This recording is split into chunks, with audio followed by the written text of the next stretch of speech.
Alhamdulillah nahmaduhu wa nasta'inuhu wa nastaghfiruh Recording in progress. wa na'udzu billahi min syururi anfusina wa sayyiati a'malina may yahdihillahu fala mudilla lahu wa may yudlil fala hadiya lahu wa asyhadu an la ilaha illallah wahdahu la syarika lahu wa asyhadu anna Muhammadan abduhu wa rasuluh. Allahumma shalli ala nabiyyina Muhammad wa ala alihi wa man tabi'ahum bi ihsan ila yaumiddin. Allahumma inna nas'aluka ilman nafi'a wa rizqan thayyibah wa amalan mutaqabbala. Segala puji kita panjatkan pada Allah. Salawat serta salam semoga tercurah pada Nabi besar, Nabi agung, Nabi kita Muhammad sallallahu alaihi wasallam. Baik, para pemirsa sekalian yang semoga senantiasa dirahmati dan diberkahi oleh Allah, pada kesempatan pagi ini kita bersyukur pada Allah atas nikmat dan karunia yang Allah anugerahkan pada kita sekalian, sehingga pada kesempatan pagi ini kita akan kembali melanjutkan pembahasan giat belajar bagi orang sibuk. Kita kembali di buku Mas Santri di halaman 187. Giat manajemen waktu adalah jangan suka menunda-nunda. Jangan suka menunda sesuatu, apalagi kita punya target tertentu dalam belajar ya. Kita punya target tertentu dalam belajar, dalam menyelesaikan beberapa misi tertentu. Misalnya saya ingin belajar bahasa Arab, saya ingin mendalami akidah, saya ingin pelajari ibadah. Ada sesuatu yang urgen yang kita butuhkan, ya tidak ditunda-tunda.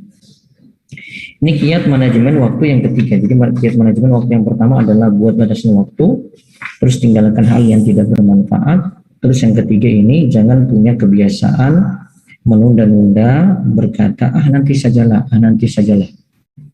Nah, kita lihat di sini di halaman 187, menunda-nunda kebaikan dan sekadar berangan-angan tanpa realisasi, kata Ibnul Qayyim, itu adalah dasar dari kekayaan orang-orang yang bangkrut. Artinya orang-orang yang bangkrut, yang susah, dasarnya itu karena banyak berangan-angan, sering menunda-nunda. Dikatakan dalam perkataan Imam Ibnul Qayyim, ya, beliau katakan, innal mana ra'su amwalil mafalis.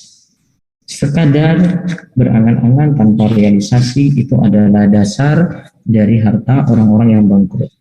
Itu adalah dasar dari harta orang-orang yang bangkrut. Dalam syair juga disebutkan, wala tarji amalal yaumi ilal ghad la'alla ghadan ya'ti wa anta fakid. Janganlah engkau menunda-nunda amalan hari ini, ditunda sampai besok. Seandainya besok itu tiba, mungkin saja engkau akan kehilangan. Janganlah engkau menunda-nunda amalan hari ini, ditunda-tunda hingga besok, padahal masih bisa tunaikan. Atau mungkin manajemen waktu kita yang kurang bagus. Seandainya besok itu tiba, mungkin saja engkau akan merasa kehilangan. Jadi apa yang bisa kita raih saat ini, ya kita raih saat ini, tidak kita tunda besok, besok, besok, dan besok.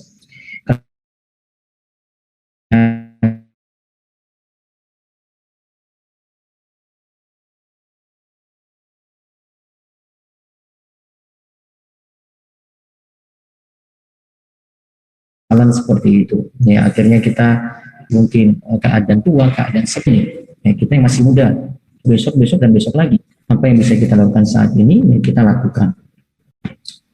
Coba kita lihat lagi beberapa perkataan ulama berikut ini dari Abu Ishaq. Ada yang berkata kepada seorang dari Abdul Qais, nasihatilah kami. Dia berkata, hatilah dengan sikap menunda-nunda, mengatakan nanti dan nanti lagi. Al-Hasan Al-Basri rahimahullah berkata, hati-hati dengan sikap menunda-nunda. Engkau sekarang berada di hari ini dan bukan berada di hari besok. Jika besok tiba, engkau berada di hari tersebut. Ya, dan sekarang engkau masih berada di hari ini. Jika besok tidak menghampirimu, maka jangan engkau sesali atas apa yang luput darimu hari ini. Karena besok keadaan kita berbeda lagi.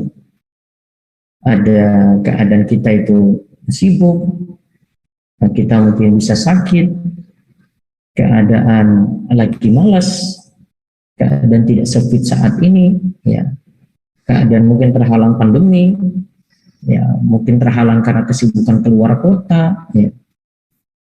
Intinya apa yang bisa kita dapati saat ini ya kita kejar, tidak ditunda-tunda. Itulah yang dilakukan oleh kita selaku penuntut ilmu. Besok sajalah baru hafal matang kitab itu. Besok sajalah baru mengulang hafalan Al-Quran lagi. Besok sajalah baru menulis bahasan fikih. Besok sajalah baru melaksanakan sholat sunnah. Ini dan itu, ya masih ada waktu, besok juga masih saya jumpa lagi. Yang dikatakan adalah besok dan besok, nanti dan nanti sajalah.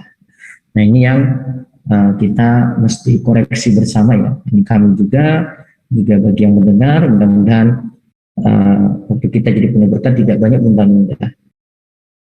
Sebenarnya kalau ingin tidak menunda-nunda ya kita buat target sih. Dalam manajemen waktu itu kita buat target. Hari ini, satu pekan ini, atau bulan ini saya punya target apa? Atau beberapa bulan ke depan saya punya target apa gitu. Ini biasanya kita tentukan, ini kalau mau lihat di pembahasan manajemen waktunya orang-orang barat seperti itu, mereka tentukan tujuan dulu. Mau apa nih? Kalau sudah tentukan tujuan, baru siapkan tuh waktu-waktunya. Hari ini pokoknya saya 2 jam nulis. Pokoknya 1 jam baca buku. Saya target bisa bahasa Arab, berarti kalau disuruh jam 6:30 untuk bahasa Arab, ya saya konsekuen dengan waktu itu. Nggak saya tunda-tunda. Nah itu cara kita bagi waktu seperti ini. Jadi tetapkan dulu tujuan, terus langkah-langkahnya bagaimana, tentukan batasan waktu, dan ada nanti rutinitas rutin, dan ada memang target kita utama tiap harinya gitu. Kecuali kalau ada misalnya jadwal insidental, jadwal dadaan, artinya urgent sekali nggak bisa diganti, nggak bisa ditunda-tunda. Nah ini keadaan yang berbeda lagi. Nah nanti kalau kita punya ketetapan target dan tujuan seperti itu, kita tidak jadi orang yang menunda-nunda. Terus di halaman 188 masih dikatakan lagi, jika memang ada kesibukan lain, dan itu juga kebaikan, maka sungguh hari-harinya sibuk dengan kebaikan. Tidak masalah jika ia mengatur waktu dan membuat urutan manakah yang prioritas yang ia lakukan, karena ia bisa menilai manakah yang lebih penting. Dan namun bagaimanakah jika masih banyak waktu, benar-benar ada waktu senggang dan luang untuk menghadiri majelis ilmu, untuk murojaah, untuk menulis hal manfaat, melaksanakan ibadah lantas menundanya. Ini jelas adalah sikap menunda waktu yang kata Ibnu Qayyim termasuk harta dari orang-orang yang bangkrut. Nah, yang ia raih adalah kerugian dan kerugian. Nah, berarti di sini poin penting ya jamaah sekalian, buat skala prioritas. Hari ini saya targetnya apa? Misalnya ini kalau mau ngaji ya, jam 5:30, saya ngaji kitab Mas Santri. Jam 6:30 nanti bahasa Arab. Nah, sudah setelah itu saya kegiatan yang lainnya lagi. 2 jadwal ini rutin tiap pagi misalnya ikuti, konsekuen terus dengan jadwal ini, fokus terus dengan jadwal itu. Jangan yang sudah terjadwal kita malah sibuk, saya mau ngurus bisnis, saya mau ngurus bikin kue dulu, saya mau olahraga dulu gitu. Ya karena waktu terbatas sekali, ada yang masih bisa kita tunda gitu. Ada yang masih bisa kita pending. Nah, di sini kita punya tugas untuk ngatur waktu baik-baik. Jadi buat skala prioritas. Jadi untuk selamat dari sifat malas dan menunda-nunda adalah buat skala prioritas tiap harinya. Ya. Prioritas apa nih kita ya, hari ini? Prioritas itu tentu ditentukan, kita punya tujuan dulu ini. Ini 3 bulan ke depan saya mau belajar bahasa Arab. Maka dia susun nih tiap harinya, jam sekian saya harus belajar. Nah, kalau sudah ada tujuan, kemudian prioritasnya, insya Allah akan terwujud. Maka dalam belajar agama seperti itu juga.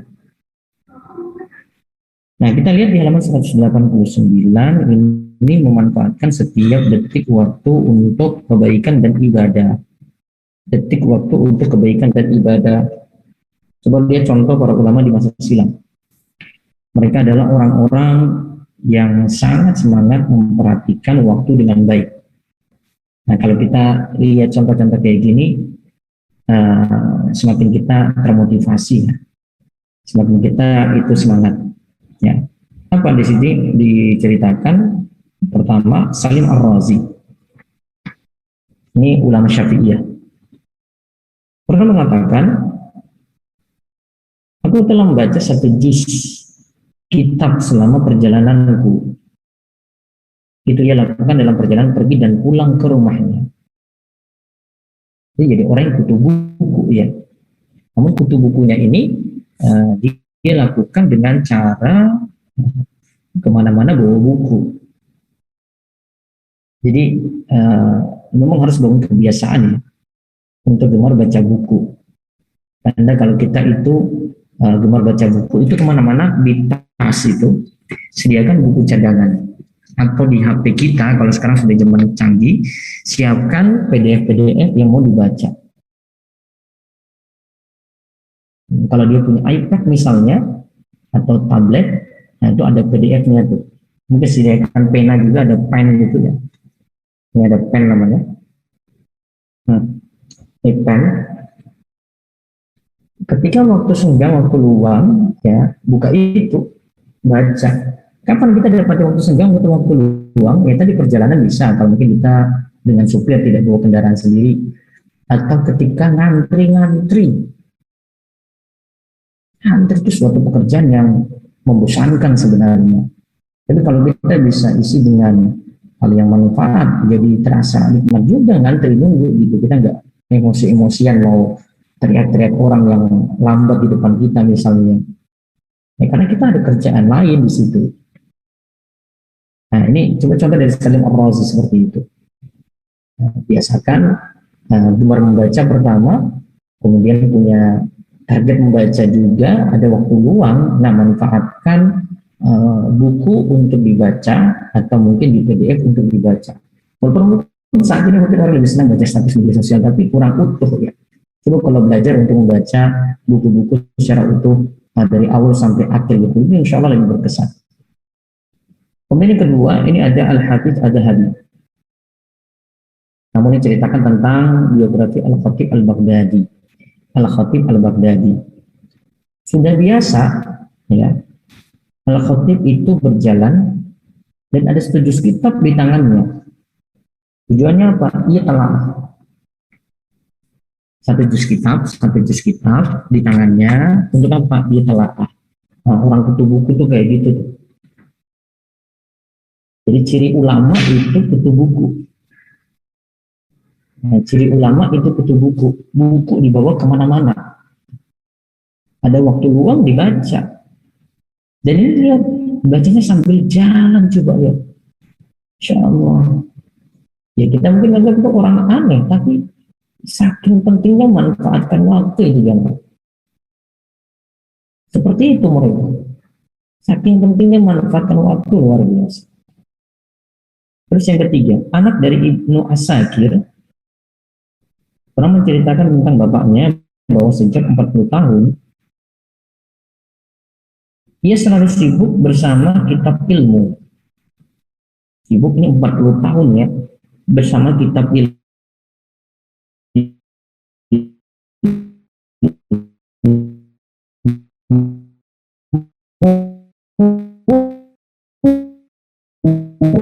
Dan ia sibuk menghafalnya. Tapi kalau nggak dengan mushaf berarti dia sibuk dengan kitab ilmu di situ, atau ada mushaf Al-Quran di situ. Sibuk membaca dan sibuk menghafalkan. Nah tentu kalau ingin seperti ini ya suka buku dulu, suka kitab dulu gitu. Dan suka baca Al-Quran juga gitu. Suka mengulang-ulang juga gitu, bukan suka dengar musik. Kalau kita akhirnya senangnya dengar musik, ya di waktu luang kayak begini ya ambil earphone, terus nyetel di HP, putar lagu-lagu yang lebih hits gitu. Ya kalau orang sibuk dengan Al-Quran itu ya ada waktu luang dia ulangi hafalan Qurannya atau dia baca Al-Quran dari urutan bacaan dia gitu. Ada lagi contoh keempat, Abdul Wafa Ali bin Aqil. Abdul Wafa Ali bin Aqil menyatakan, bahwa ia sampai tidak ingin menyanyiakan satu detik dari umurnya jika ia tidak mengulang pelajaran, tidak pula memanfaatkan matanya untuk menelaah. Dia berpikir di waktu rehatnya.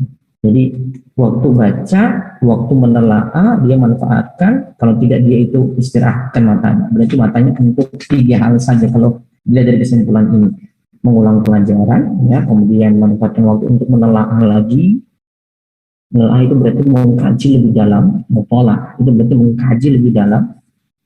Nah, terus berpikir di waktu rehat. Di waktu rehat juga masih berpikir. Ini saya minta pelajaran bahasa ini Arab ini apa ya, yang ini apa maksudnya, yang ini apa ya, bahasa usul fikih ini apa ya, dia bawa di waktu istirahat.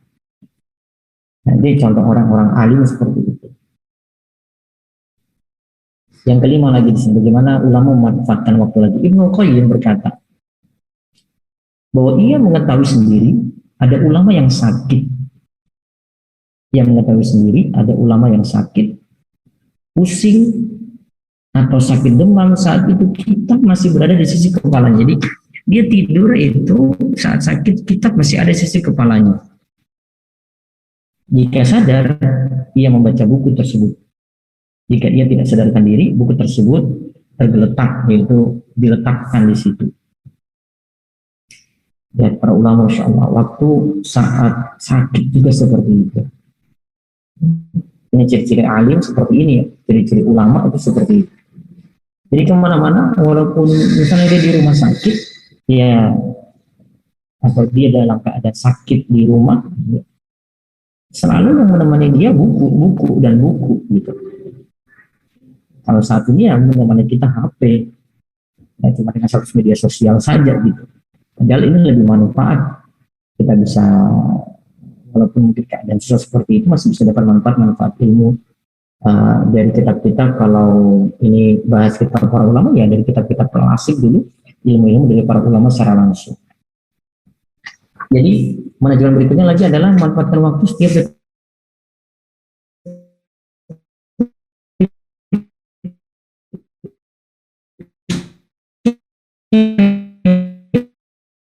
Ya. Saat ini misalnya kalau di zaman canggih seperti itu ya, setiap waktu ada kajian di dunia. Setiap orang ini sudah memanfaatkan teknologi. Ya, ada di sini versi Zoom, ada nanti versi YouTube, ada sekarang Telegram, ya, ada dengan podcast, ada dengan Spotify, ya. YouTube luar biasa perkembangan channel-channel dakwah gitu ya, dimanfaatin. Nah, sehingga waktu-waktu kita itu jadi manfaat. Nah, sekarang kita lihat cara membuat waktu belajar. Ini saya peroleh dari penjelasan Syekh Muhammad Shalih Al-Munajjid. Jadwal belajar itu mulai dari subuh hari. Jadi bagusnya itu belajar itu dari subuh hari. Rincian disarankan oleh para ulama sebagai berikut. Pertama, waktu subuh adalah waktu untuk menghafal. Waktu subuh itu untuk menghafal. Lebih-lebih menghafal Al-Quran Al-Karim. Waktunya adalah ketika waktu sahur menjelang subuh dan setelah subuh. Karena ketika itu pikiran masih jernih, masih fresh. Menghafal saat itu sangat-sangat mudah. Cara yang bisa ditempuh adalah dengan melakukan sholat subuh di masjid, lalu diam hingga waktu syuruk. Waktu syuruk itu kira-kira 15 menit setelah matahari terbit. Waktu tersebut digunakan untuk menghafal dan mengulang hafalan. Digunakan untuk menghafal dan mengulang hafalan atau murojaah. Jika selesai dari menghafal Al-Quran, bisa juga digunakan untuk menghafal matan berbagai cabang ilmu, seperti menghafal hadis, fikih, ilmu usul, dan bahasa Arab. Yang kedua, jika punya waktu untuk bekerja atau belajar di sekolah saat pagi, maka tekunilah aktivitas tersebut. Jika tidak, maka hafalan bisa dilanjutkan hingga mendekati zuhur. Ada yang bekerja setelah itu mau habis subuh nih ya mungkin jam 7 ke atas sudah ada yang bekerja, ada aktivitas sekolah. Ya, nanti mungkin ada yang punya hafalan lagi sebelum zuhur, bisa sebelum zuhur nanti qailullah atau ba'da zuhur qailullah gitu. Qailullah itu istirahat di siang hari. Kemudian yang ketiga, setelah asar digunakan untuk mutolak.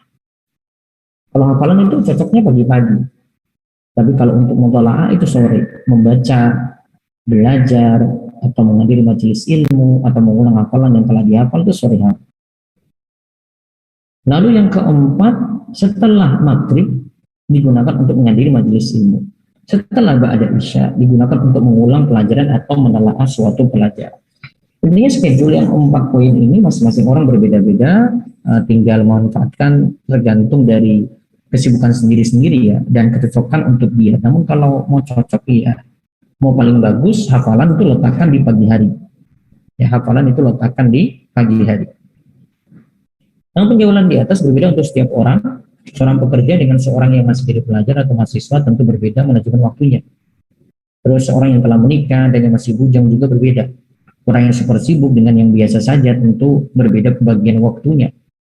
Yang jelas, hendaklah seorang itu berusaha untuk memanage waktunya dengan baik untuk siang dan malam, namun jangan sampai melupakan waktu untuk rehat atau istirahat. Tidak, setiap waktu kita mesti belajar. Nah, hendaklah seorang yang sudah menyusun waktu konsekuen dengan jadwalnya. Jika tidak, maka harinya akan sia-sia sehingga tersia-sialah umurnya.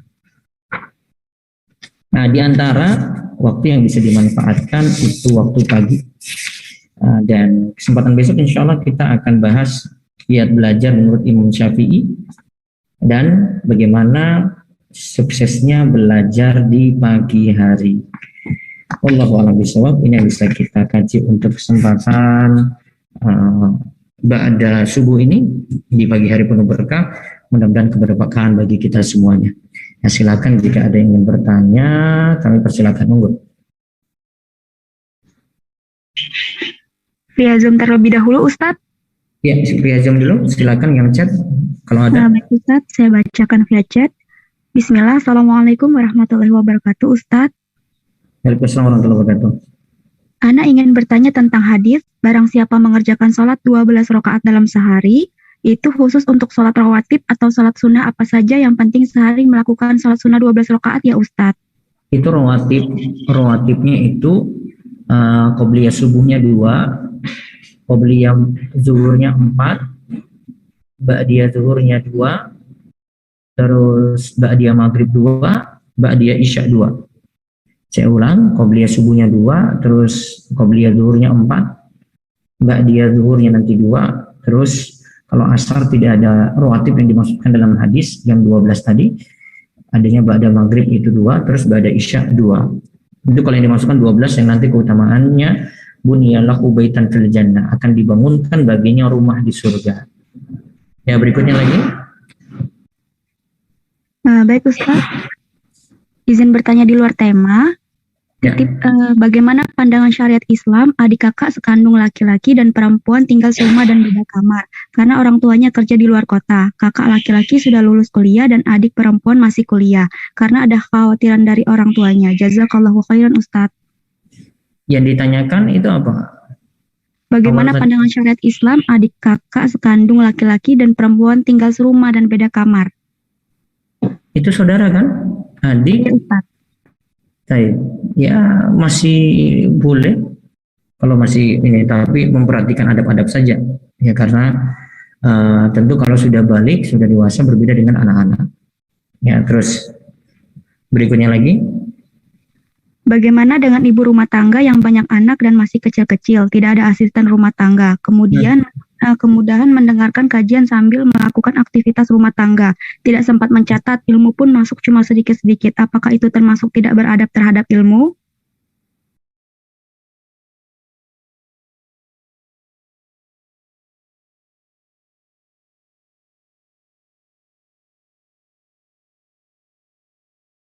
Kita mau bilang adab memang masih kurang itu ya, seperti dia sebutkan sebabnya ya. Ada orang itu yang waktunya cuma itu saja. Ibu rumah tangga pagi-pagi kayak begini sulit standby depan Zoom, depan YouTube terus nyatat, sulit. Mungkin kalau dia tidak punya anak-anak sudah besar semua, sudah mandiri semua mungkin. Tapi kalau keadaannya seperti ini saya yakin agak berat. Maka kaidahnya adalah ma la yudrak kullu la yutrak kullu. Kalau tidak bisa mengambil semuanya, ya jangan tinggalkan semuanya. Kalau bisa memanfaatkan sebagian, ya manfaatkan sebagian, gitu. Bagi saya masih boleh-boleh saja, ya, dan itu cara minimal untuk dapat ilmu. Minimal dia dengar gitu, dengar walaupun tidak catat, ya sudah membantu dia untuk paham gitu. Tapi ada ilmu yang nanti kalau kayak begini tidak terlalu ini, tapi kalau ada yang disuruh catat gitu. Seperti misalnya ilmu bahasa Arab gitu ya, jamaah sekalian ya. Kalau bahasa Arab itu nggak bisa nyambi, nggak bisa, harus fokus. Ya saya lagi pelajari A ya, itu saya fokus di situ gitu. Saya nggak bisa nyambi kalau bahasa Arab gitu. Nahu sorab itu nggak bisa nyambi. Tapi kalau masih seperti kita kaji buku seperti ini masih bisa nyantai gitu. Ya, tapi kalau masih bisa fokus lebih bagus. Tapi kadang kalau waktu-waktu pagi kayak gini tiap orang itu keadaannya berbeda-beda. Tadi kaidahnya ya, kalau tidak bisa mengambil sebagian ya jangan tinggalkan seluruhnya gitu. Wallahu a'lam. Monggo berikutnya lagi. Baik Ustaz, apakah boleh beli di marketplace saat ada promo misal 99 atau 10-10? Selama metode pembayarannya semuanya sama, tetap dapat diskon. Misalnya kalau bayar dengan Shopee Pay, dengan OVO, dengan ini cara pembayarannya diskonnya sama, tidak masalah untuk itu. Wallahu a'lam. Berikutnya lagi di yang resen silakan. Silakan Ummu Sabita. Bismillah, Assalamualaikum Ustaz, saya izin bertanya di luar tema. Ya, waalaikumsalam warahmatullahi wabarakatuh, silakan. Baik Ustaz, Afwan, saya mau bertanya jika seorang itu Ustaz sudah membayar fidyah Ustaz, tapi ternyata setelah dihitung-hitung ini kira-kira sepertinya ada hari yang belum terbayarkan, ini boleh dibayarkan sisanya Ustaz? Ya, bisa dibayarkan sisanya segera. Baik Ustaz, Afwan, saya izin bertanya lagi boleh? Ya. Ini Ustaz, alhamdulillah teman saya ada yang mu'alaf Ustaz. Nah, boleh minta saran Ustaz, baiknya itu kalau misal kami berikan buku saku panduan, buku saku bimbingan Islam untuk pemula, itu baik tidak ya Ustaz? Karena kan juga jauh dan saya belum tahu apakah beliau juga sudah ada gurunya apa gimana Ustaz? Ya, cari pembahasan yang dia butuhkan dulu untuk ibadah sehari-hari ya. Misalnya sholat gitu ya, tentang masalah pokok-pokok akidah. Kalau dia ada profesi tertentu misalnya pebisnis ya, berarti tentang dagang gitu. Jadi ilmu yang dipelajari adalah ilmu yang dibutuhkan setiap waktu gitu. Oh, nah Ustaz. Nah ini Ustaz, saya mau tanya, kalau misal kita kasihkan buku saku, ini ada buku saku tentang bimbingan Islam bagi pemula Ustaz. Di situ memang ada pokok-pokok akidah, ada dasar-dasar beragama, dan ada juga hukum musik itu haram, lalu seperti itu. Nah itu bisa langsung dikasihkan enggak ya Ustaz, atau gimana gitu? Ya tergantung tipe orang ya, ada tipe orang senang baca, namun ada tipe orang dia nggak senang baca, senangnya audio ya. Kemudian ada tipe orang senangnya visual gitu, visual campur audio. Keadaan tiap orang beda-beda, sesuaikan aja dengan keadaan dia gitu. Oh nah Ustaz, apa maksud saya kalau misal ini kan lumayan detail Ustaz, seperti sampai ada hukum musik seperti itu. Nah itu apakah perlu dipertimbangkan nggak ya Ustaz, kayak takutnya anaknya kaget gitu. Nanti dia timbang sendiri juga bisa. Oh baik Ustaz, jazakumullah khairan Ustaz. Baik, satu lagi silakan. Silakan Ummu Aisyah. Baik, bismillah Ustaz, izin bertanya di luar tema. Ketika kita sedang mengikuti kajian kan kita biasa duduk dekat teman kita, tetapi itu tidak terlalu kenal dengan karakternya, hanya sekedar kenal biasa. Nah saat ini ketika kajian berlangsung, beliau selalu berbicara mengenai hal di luar tema pembahasan yang dibahas oleh Ustadz gitu, misalnya kitab yang dibahas oleh Ustadz. Nah bagaimana sikap kita seperti itu Ustadz? Ingin menyarankan agar dia berhenti berbicara lalu mengajaknya fokus, tetapi saya tidak enak Ustadz. Baiknya ini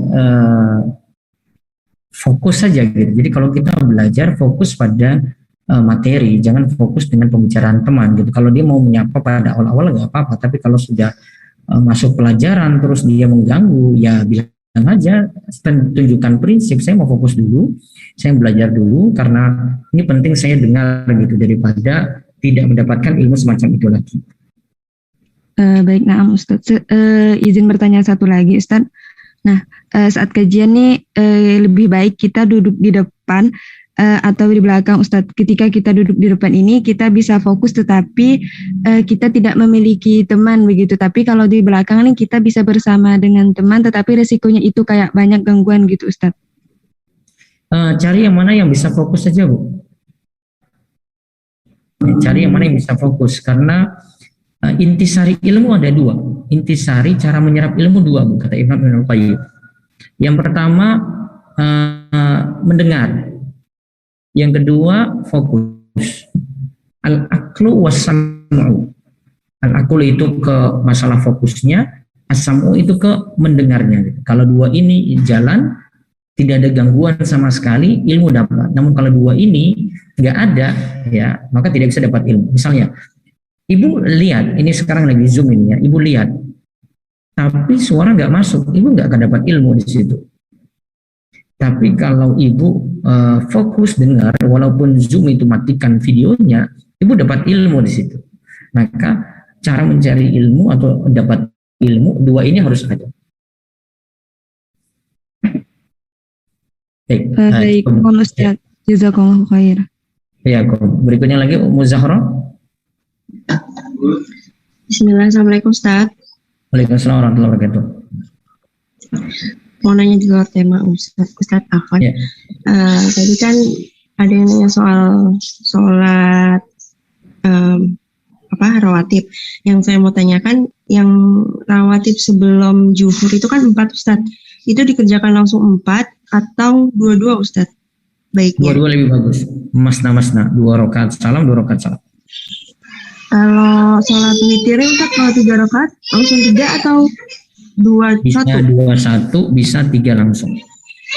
Lebih baiknya Ustaz? Dua-duanya sama-sama bagus. Oh baik. Satu lagi Ustaz, boleh? Ya silakan. Ini saya baru dapat doa setelah tasawuf sebelum salam. Yang saya tahu kan cuman Allahumma inni a'udzubika min adzabi jahannam gitu kan Ustaz. Ya. Seterusnya. Nah ini saya dapat dari salah satu Ustaz salaf juga. Allahumma ini jolamtu nafsi julma kasiron. Itu benar juga Ustaz? Ya boleh diamalkan.